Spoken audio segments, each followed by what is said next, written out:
And we're live with Dr. Harry Ritter, CEO and founder of Alma. It's awesome to have you here, Harry. Thank you so much for having me. This is such a nice way to end the week with you. So thank you. It's great. I love it. Yes. Yeah, we're getting ready for Shabbat, the Sabbath. Coming soon, a little day to take a little break. Yeah. Speaking of, do you practice Shabbat? Do you get off your phone or anything like that on Saturday? I do. So I've got 2 hours left, and then I disappear from the world of technology for 25 blissful hours. That's great. And your team knows, everyone knows. I think it's got to be, it's interesting. I think that, I don't know, you'd have to ask them, but I think that there's got to be something really nice about knowing that your CEO will not, under any circumstance, reach out to you for a 25-hour period every week. So yeah, they know that from Friday night sundown until Saturday night sundown, they won't hear from me. That's the way to do it, top down. I at the beginning, my co-founder hated it, and now he's grown to love and appreciate it because he saw that it had a direct impact on my own health and state of mind, which is a practice I call airplane mode. So every night at a certain time, I just go off and put my phone on airplane mode. And then in the morning, I'd like to try to get 30 minutes to an hour of the day where I'm not, I have kind of like a free flow where I'm not being bombarded by messages from the outside world. So we've talked about this at Alma a lot. We actually did. I think we did a series about this idea of a digital Shabbat. Regardless of your background, whatever, it doesn't matter. There's a fundamental challenge we have of this like hyper connectedness, always being on, always being available, and being able to create these sort of barriers. These like road signs that allow you to create some kind of a pattern to your day or to your week where you're taking time and you're being very intentional about it. You're declaring it to the world. You're saying, look, this is my time. This is my family's time. You can't touch it. It has an incredibly profound impact. Yeah. And it's probably had a detrimental impact on the other side in terms of our mental health and our attention. And yeah, we'll definitely dive into that. For those of the audience that don't know what Alma is and don't know who you are, Harry, can you give us a little bit of background on you and what you're working on? Sure. So maybe I'll introduce Alma first, since Alma's the more interesting piece. So our mission is to simplify access to high quality, affordable healthcare. So, we exist as a company really with that goal in mind. How do we make it easier for people out there to not just find great care, but be able to pay for great care? And both of these things are really challenging, right? Finding the right therapist, the right psychiatrist, the right provider to help you with your challenge, making sure that it's a good match, that it's the right fit for you. And then after you've done that, being able to afford it. Most care for a long time has been cash pay. You have to pay for it out of pocket. And unless you make a lot of money, that's just not in the cards. And so these have been, two huge challenges that have kept people from getting the care that they need. So what we do is we work with mental health professionals, psychiatrists, clinical social work, psychology, et cetera. And we help them build incredible practices powered by our platform. So we're a membership-based community. Mental health professionals join Alma. And once they become part of Alma, we help them with everything they need to run a great practice so that they can focus on what matters most, which is you, the client that they're looking after. And for a consumer, you can come to helloalma.com. You can reach out to our client matching team. And what we can do is work with you to find the right provider in our community for your need, match you to that provider, and then make sure that it's covered by insurance. So we work with a bunch of major insurance companies so that the care that's being provided at Alma is in network. You can use your insurance and get access to care that's actually affordable. So that's what we do. My background is not that interesting. I'm a doctor by background. I became obsessed with mental health through my own journey, which we can get into. But I just fell in love with our customers, with mental health professionals who are, I think, just some of the most incredible human beings in the entire universe. And came up through Oscar Health, which was an amazing experience, and then ultimately had the privilege of starting Alma. Okay. I don't know why you're undervaluing yourself, Harry, because I came off the phone with you and we chatted last, and I was like, dude, this guy's amazing. What a legend. Everyone should know who Dr. Harry Ritter is. And then you told me you're also a JD. You went, if your path, med school wasn't challenging enough, you went to law school during your time at Oscar. So I definitely want to dive into you and your background and your story. Mentioning Oscar and sort of just thinking about your time in even medical school, how did Alma come about? Like what inspired you to start it, and what was the story to the creation of what you've built so far? Yeah. Well, look, I think like many founder stories, there is a personal story and then there is a career story. So the personal story, I lost my father about 2 years ago. I was a solo caregiver to him for about the 5 or 6 years before he passed away. And, you know, for many people out there who have gone through this, right, caring for a parent as they go through that final stage of life is an incredibly challenging process. And in my case, doing it alone, you know, creates its own challenges and difficulties. And I was fortunate enough to find a therapist who really helped me enormously, thinking about the evolution of my family, my roles, how I interacted with that anticipatory grief and the anxiety and challenges that came with it. So that was really my starting place, was that experience where I fell in love with what mental health could do for me and for my family. And then I was at Oscar Health, as you mentioned. I was really blessed to be part of that team from the early days back. I started working with Oscar before we had a single member, back in our first open enrollment period. So back in the pretty early times, and got to see that business just grow so much. And when I was there, that was when I really saw like mental health, the journey that I had, my experience, it wasn't unique. You know, people were realizing, appreciating, taking ownership of mental health, their mental health, the need for better access to care. And it became obvious to me that mental health was the single biggest problem in healthcare. And I actually would say now, maybe I wouldn't have said this before, and I should have said it before, but I would say this very strongly, the biggest problem in our society today. And as I started to like learn about this space, I was at Oscar, I was working on a lot of our virtual care and integrated primary care and mental health models and things like that.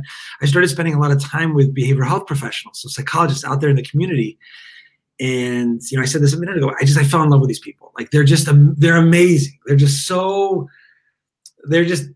wonderful. They're caring, they're loving, they're empathetic. They want to do right by the people that they take care of, but they're just so underserved. Most of the clinicians in mental health are solo practitioners, small business owners. They don't have the resources and support they need to be able to take care of all those people out there who need it. And so that was the genesis. That was, you know, the question then became, how can we help these people? How can we help these amazing healthcare professionals, with the ultimate goal of making sure that people like me can get access to the care they need? And what is the problem? Like when you think about the world of therapy or mental health, and you think about the provider, what are you trying to optimize or solve for them? Is it customer acquisition? Is it relationship management? I've heard you talk a little bit about community. Can you touch upon some of those? Yeah, absolutely. Well, so first, on the client side, there's 3 challenges: stigma, discovery, cost. First, admitting to yourself that mental health matters, taking ownership of that, you know, being willing to engage in the conversation is step 1. Step 2 is then, where the heck do I go and look, right? You know, I don't know, do I need a psychologist, clinical social worker, nurse practitioner? What do I need? What's the difference between this modality, that modality? And then fine, I've realized I need care. I found the provider I want, but it's $250 a session. I can't afford that. So that's really the, you know, if you look at the 3 roadblocks: stigma, discovery, costs for the client. For the provider, it all is rooted, in my view, in the fact that you're taking a professional who has dedicated every ounce of their training to being a great clinician, but never got a minute worth of business education, right? And you're asking them to run a business without any support. So, you know, they don't have, at a practical level, the technology, the ability to negotiate with an insurance company, the administrative support, all those things that you need to run a business and a practice efficiently and effectively. and they're lonely. You're out there trying to run this practice, trying to take care of people, and you're doing it by yourself. You don't have the support of colleagues, of people to be part of and work with. And so that's what we try to solve. We say, look, we can help with these three challenges for the consumer: stigma, discovery, and cost. But to do that, we need to help providers get organized and to come together so they have a community, they have a sense of belonging, and they have access to the tools they need to be efficient about their practice and take care of people. Yeah, it's almost like you've seen that model work in medicine. Not to say it's working so seamlessly in medicine, but in LA, for example, we have UCLA that really is taking care of the admin and the operations, but then you have a bunch of these amazing doctors who are working under that umbrella. And it sounds like that hasn't happened in mental health yet, or if it even has happened, it hasn't happened with a brand that really felt like it spoke to the consumer and really made it seamless and delightful. I think that's right. I think the other difference I would call out is that our providers don't work for us. We work for them. And that's really important to understand about, Alma. We really believe that when the provider gets the support they need, the system gets better for everyone. So what you're referencing, last 20 or 30 years, maybe longer, but particularly last 20 or 30 years, you've seen incredible consolidation in disciplines that are physician driven: cardiology, cancer, et cetera. Behavioral health has remained very much fragmented, these small businesses. And so as we bring these providers together, part of the vision of Alma is we want to do it in a way that actually continues to let them maintain ownership, right, over the care, right? They don't work for us. We don't tell them what to do or when to do it, but gives them all the support that they get from being at a UCLA or, is part of another, larger group. And so that's a big part of our philosophy in terms of how we try to work with our providers. Very cool. And two things I'm really curious to dive into. One, you guys started with a really strong brick and mortar and retail foundation in New York, and really taking, I don't know, I don't think I can make necessarily the comparison to Dry Bar, but I always look at what Dry Bar did in terms of that space and then think about how that exploded to things like acupuncture and things, or maybe even like a One Medical or an Oscar. How has that evolved with the onset of COVID? I'm imagining you guys had to pivot a little bit. And is the vision and the future of Alma still creating physical space for these providers, or are you moving to a digital first environment and solution? Yeah. It's a great question. Look, I think you're on this journey with me, right? We're entrepreneurs. We're leading businesses, trying to achieve a mission, and always learning from the experience and evolving as we do. At Alma, our North Star has always been, how do we support amazing clinicians and give them everything they need to build and run a great practice? That's always been our North Star, right? The vision, the mission has always been that: simplifying access by supporting great clinicians. And if you look back to the world in 2017 and 18, when we started the company, in real life care was where the industry was. The vast majority of clinicians wanted to be practicing in person. That was where they did their work. And so as when our product first evolved, space was a big part of that. We wanted to make sure we were providing our customers with what our customers needed and wanted. We always envisioned Alma as a platform that could expand far beyond the walls of those spaces. And before COVID, most of our members were practicing outside of the four walls of our spaces, but the spaces were a very important part of our community and an important part of what our providers looked for in Alma. Along comes COVID, a pandemic none of us could have imagined. We saw the spaces, get deserted overnight.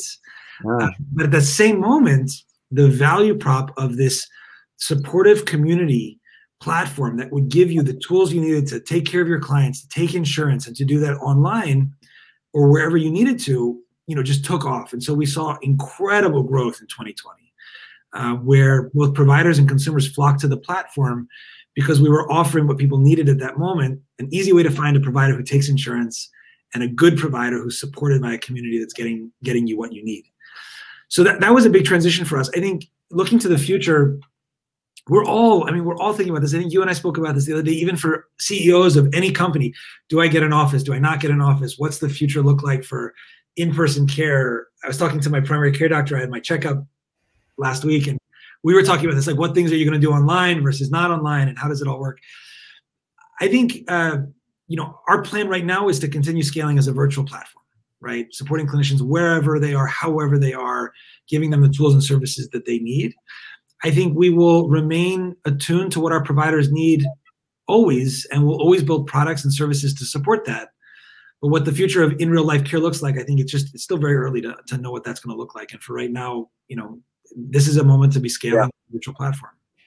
Yeah, and there's been a huge explosion in terms of just awareness of mental health and the concept being destigmatized, which is really amazing. You have all these upstarts and companies that have received a lot of funding from the B2B, mental health as a benefit to telehealth in the mental health space.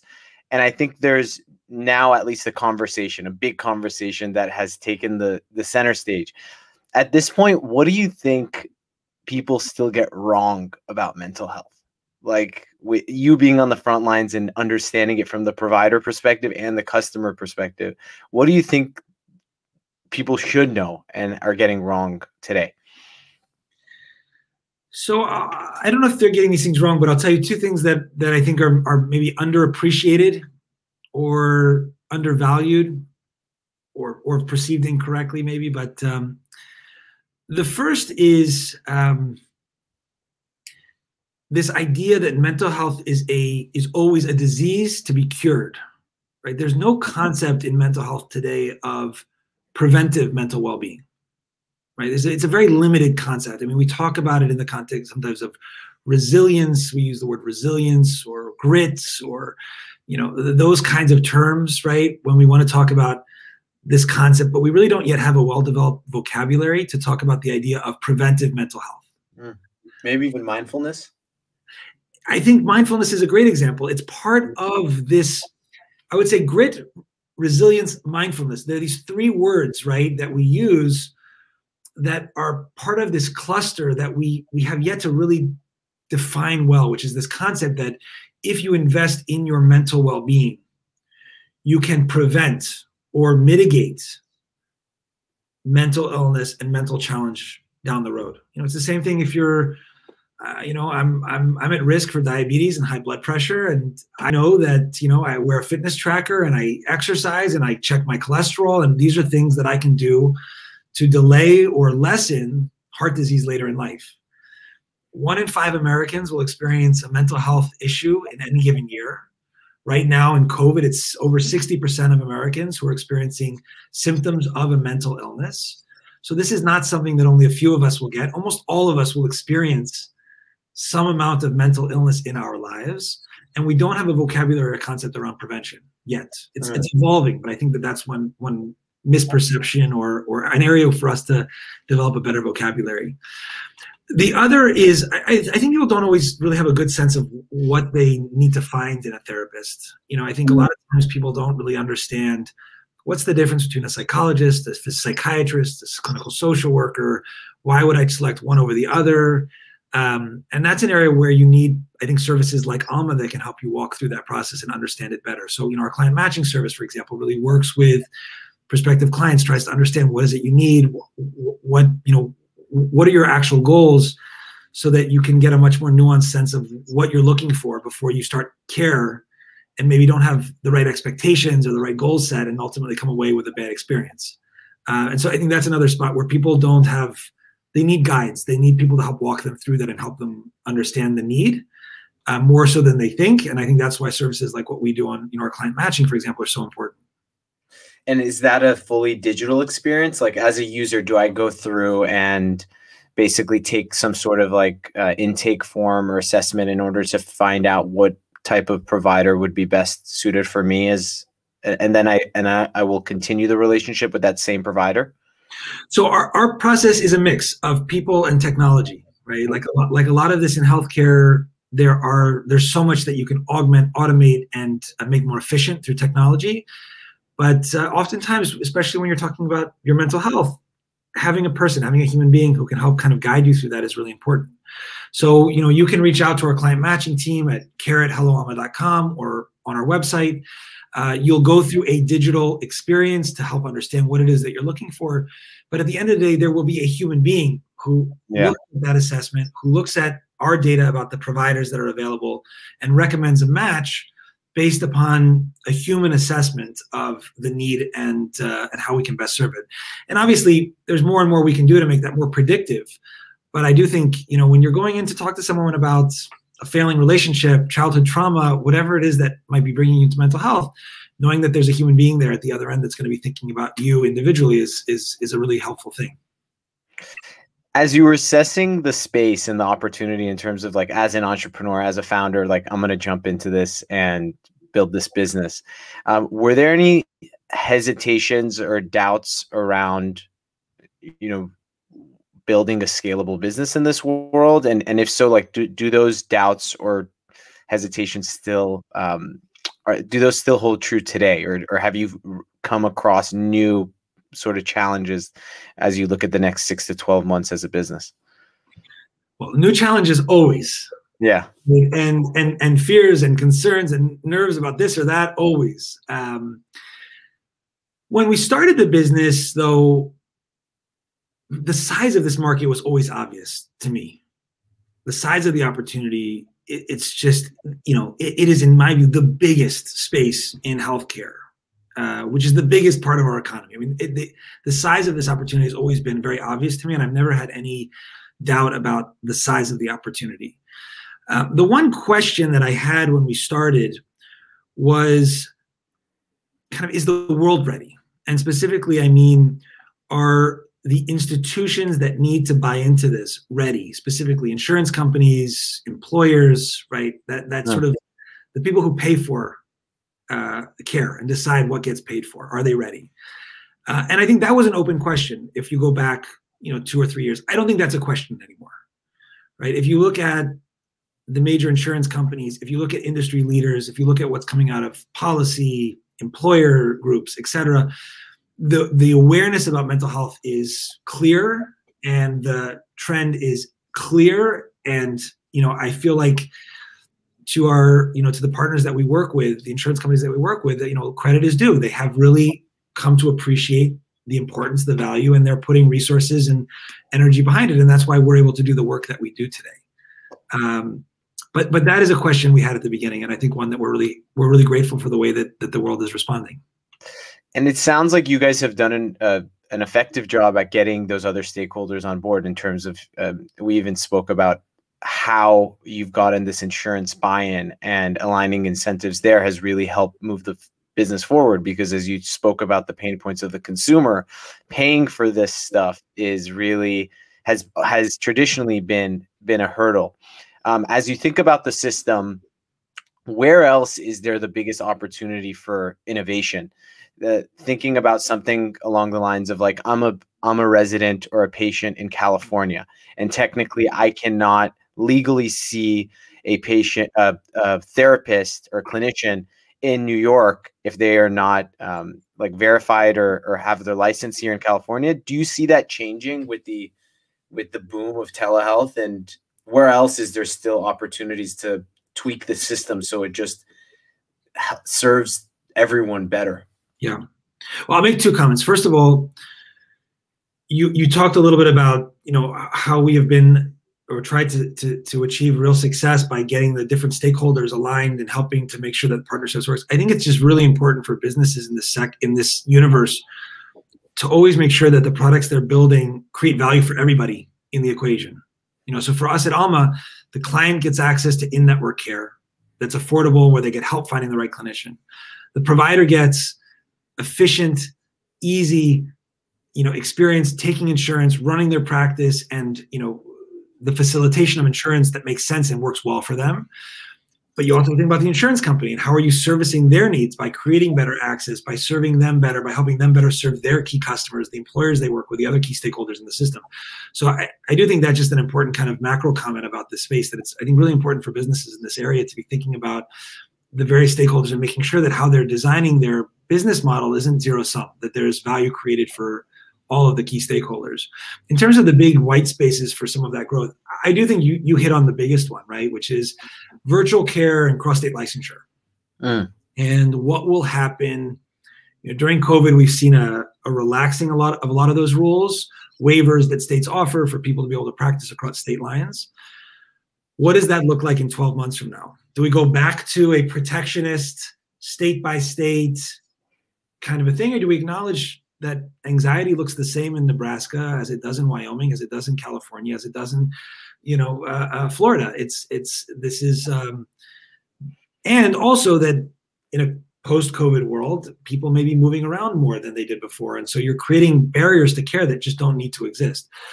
I think we'll see change. I'm optimistic that we will see thoughtful change in this space, and that will really open things up in a way that's really helpful to the industry. How about as you think about like something like med school, and you think about the focus on, I don't know, something like mental health or even something like diet and nutrition? How do you see that system changing in the next few years in order to kind of catch up to like where we are today in terms of what has been popular in the consumer space? Yeah, it has to, right? Eventually it has to. The challenge is that, I went to medical school. I had a great experience. I went to a wonderful medical school. I learned a lot, but there's a lot of tradition, right? And there's a lot of, this is how my forefathers and my forefathers before me kind of did this thing. I remember I was at Massachusetts General Hospital, which is an incredible hospital in Boston. I felt like I could, on the floors in my intern year, could prescribe immune suppressing cancer drugs, but God forbid you ask me to prescribe Zoloft or refer someone to therapy or provide a real recommendation about diet and exercise. That just wasn't the vocabulary.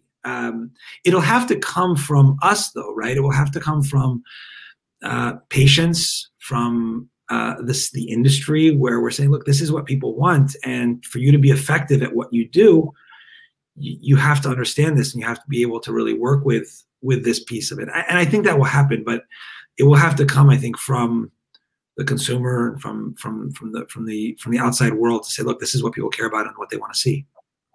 It's an exciting time. It's an exciting time to be on the forefront, right? I'd love to switch gears a little bit and dive a little bit deeper into you as a person, not necessarily your background and experiences, and think about mental models, systems, your own mental health and well-being journey, and maybe even things that you've applied in order to improve your own productivity and focus. At the beginning of the conversation, we dove straight into Shabbat and taking time away from your phone.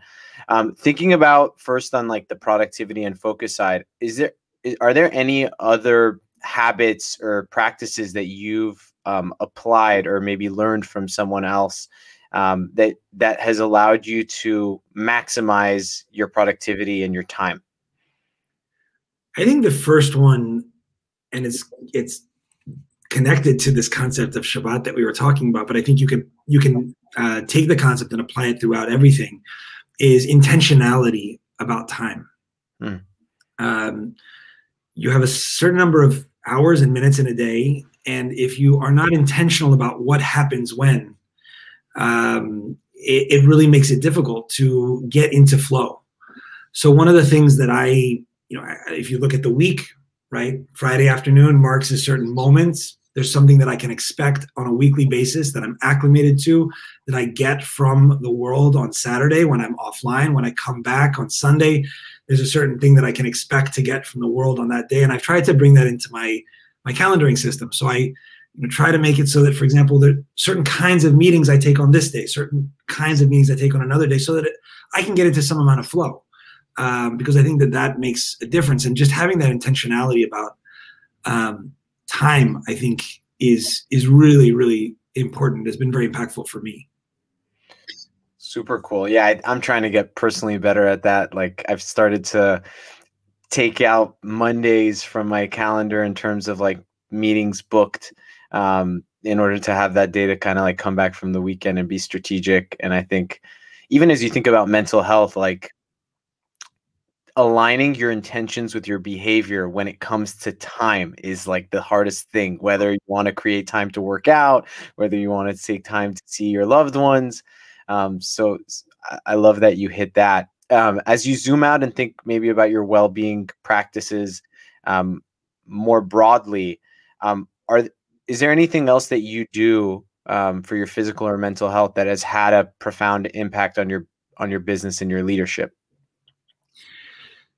I think the biggest thing I would say is I think I was talking to actually a CEO of another company earlier today about this, who has kids. So I have 3 kids, and many traditionally, like the Silicon Valley prototype, right, is not a guy with kids. It's it's a different kind of a framework, but I think it makes you so much more effective to have other things that you're committed to and that dominate an important part of your mind share outside of your work, because you find that the synergies and the interplay between the two is so powerful and impactful. For me, it's 2 things. One, it's my family, right? I love being a father. And so, my mornings, for example, are really privileged time. I wake up with my kids every morning until 8:30, from 6:15 till 8:30, right? They're mine. And that sort of, having that focus makes me so much more productive from 8:30 until when I finish my day. I could have started at the desk at 6 in the morning, but that extra 2.5 hours pales in comparison to the energy that gives me. The other thing for me is learning. So I think it's just so important to learn outside of what you do professionally, whether it's reading or other kinds of things. And so whether it's learning a new language, learning, if you're religious text, if you're, interested in science text, right? But for me, I think that's a really powerful thing to do. And I try to dedicate as a practice 30 minutes to an hour every day just to learn on some new topic that, that I'm interested in or that's important to me. What are you geeking out on right now? And anything? And have you? It's very esoteric. So what I'm geeking out right now is very esoteric. I've been learning. I love the esoteric. Yeah, there's a great Jewish sage, the Rambam, Maimonides, who was a physician and a rabbi and a huge thought leader in his time. And one of his iconic texts is this book called the Mishnah Torah. So I'm learning a chapter a day right now, and it's actually a 3-year cycle. So learning a chapter a day, and it's a routine, it's a practice that I've gotten into. And sometimes you're learning about, the last few weeks have been about relatively about lunar cycles and the setting of the calendar, and it's esoteric. It has but it's very, very interesting, and it's a really fun way to exercise your brain in a different dimension. I love that. It's funny because I grew up going to Jewish day school, and I think if I went back now, I would just get so much more out of it. I was trying to skip my class and not do my homework, but now I'm like, a little bit more spiritually aware, and I think I would really get a lot more out of it. So that's really cool that you've dug deep there. Random question, but you being kind of in and around the psychology world, and as you were talking about being a father, got me interested in it. I think there's something called like internal family systems, IFS. It's some sort of line of thinking within psychology. And I think a part of it is like, what from your parents do you emulate? And then what from your parents have you rejected? And do you kind of like purposely, intentionally not do? And as you think about yourself being a father, I'm curious if there's anything you can share there around things that you particularly taken away and integrated into your process of being a father and a family man, and anything that you've intentionally stayed away from. That's a great question. The main thing I think I try to emulate from my parents is trying to express regularly, consistently, my unconditional love for my children. I think it's just so important as a child, as you're growing up, to just know that your parent loves you, right? Like, it's unconditional, it's always there.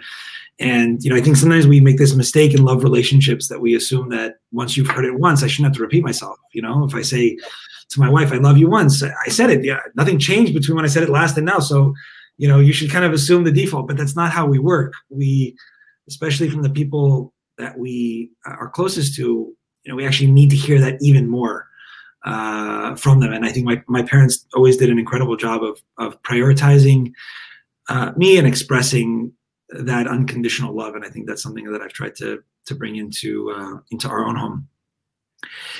In terms of practices that I avoid or have changed, I'm sure that there's little things I could come up with. I think the only thing I would say at a macro level really relates to the issue of mental health and how we approach mental health. I think, and it's not something my parents didn't do, but it's something that I think my wife and I think a lot more about intentionally, is how are we just making sure that we're emphasizing teaching our children the vocabulary of their emotions and creating space for those emotions to exist and to live and to flourish.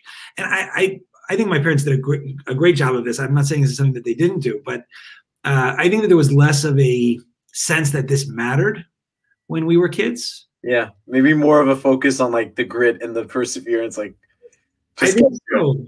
Yeah, I think so. And I think that that's an attitudinal change where, you know, there is an older generation that says you grin and you bear it and you fight through it.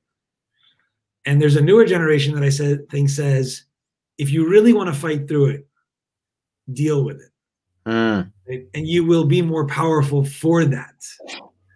It's not about shirking away from the responsibility or the challenge or, you know, getting off scot-free because you're not, you know, I don't want to give up. It's not about that at all. It's about creating the vocabulary so you deal with it now so that it goes from being a weakness to a strength. And that's something that I don't think is so much a critique of my parents per se, but I think of a generation. Because that I think when we were growing up, whether it was in schools or in known parents, it wasn't a part of the vocabulary that we had like we should, and I think like we do now. Yeah. And I think, like you said, there's still even so much more vocabulary we can develop.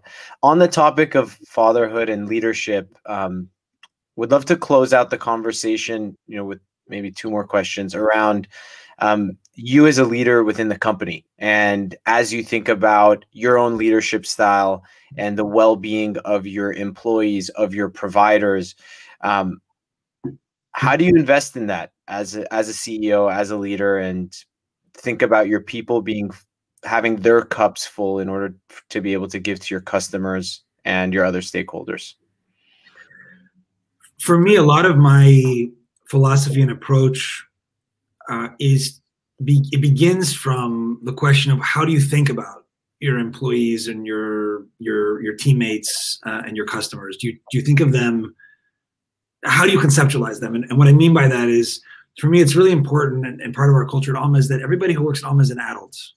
They are a full-blown person who is committed to doing well and to doing right, and so therefore should be given the trust and the latitude to make the right choices for themselves, right? And so I think we always try to emphasize this at Alma about, you know, when it comes to work-life balance. Look, you have to decide. You know, I remember this when I was at McKinsey, amazing place. I loved it. It was an incredible place. The hardest part of that job was that you did not own your own time. So I don't mind in a certain week working 70 hours if that's what's required of me, but I want to pick which 70 hours, right? I want to be able to have some ability to incorporate aspects of my life into my work that's going to help me get my energy and make my cup full.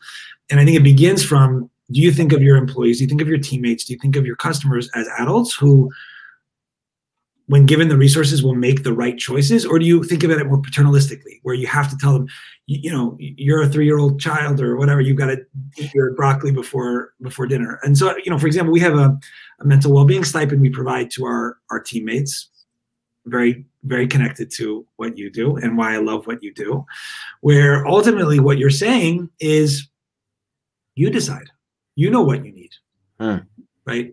You are a grown-up, you are an adult, you are the captain of your own ship.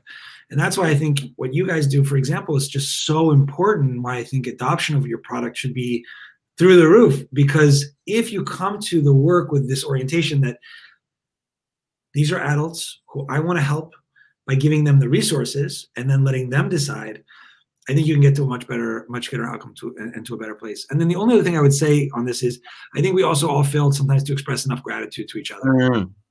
And so that's, for example, in our all team, every week we do an appreciation section where people have an opportunity to say thank you to each other for whatever it might be.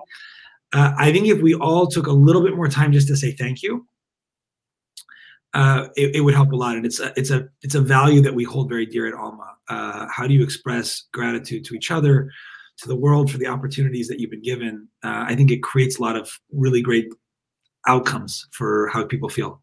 I love it. Let's give some Alma. Let's give some JOON to the world. So grateful to have you on here, Harry. It's your wealth of wisdom, and you're awesome. I'm excited to hang out. Hopefully, when you make your way back to the West Coast, the best coast. Not the best coast, but anything else you'd like to share? Like, as you think about the future of mental health, what are you most excited about? The thing I'm most excited about is this idea that we can aspire to a world where, regardless of your background, regardless of your circumstances, you can get what you need to achieve your mental health and mental well-being goals. And I think we are moving in that direction. You know, I think the fact that we can, for example, at Alma, provide access to care that's affordable, where insurance gets involved, where employers get involved, all of that's the starting point. And that's what I'm most excited about, I think, for the world, for the opportunity here. Can we really simplify access to high quality, affordable care for everyone? And I think we're on the path. You know, I think the future is very bright. My hope for the world is that people will take advantage of these opportunities and will really engage in that process of, where am I today? Where do I want to be in the future? How do I want to build myself to prevent, but also to treat, to get myself into that place that I can be the best parent, partner, friend, colleague, etc., that I can be, to create positive change into the world, to make this world a better place for the next generation. I'm just going to mic drop, leave it at that. Thank you so much for... Oh, it's good to see you. Great to see you. Shabbat shalom. Shabbat shalom. It's good to see you, my friend. Be well. Likewise. Thank you.